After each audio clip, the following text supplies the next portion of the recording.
Ciao, sono Jeff Judy, creatore di contenuti su TikTok. Amo condividere preziose informazioni con la mia comunità haïtiana. Yo, m'bal montre nou ki jan nou ka pale italien nan jou. Matin, m'leve m'pale italien. Ok, an va montre secret ça ki jan pou pale italien nan jou. Pa bliye seri video ça nan favorite tout.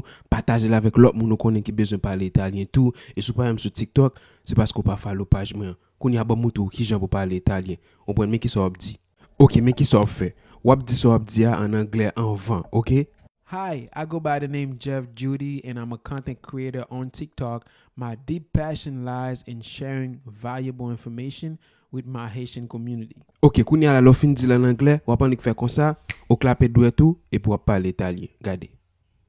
Ciao, sono Jeff Judy, creatore di contenuti su TikTok. Amo condividere preziose informazioni con la mia comunità haïtiana. Ok, m'bal montre nou ki jan m'te realize vidéo ça à côté ou ka parler plusieurs langues, ok? Ou pou aller sur site internet ça qui est le agen.com, c'est un artificielle intelligence.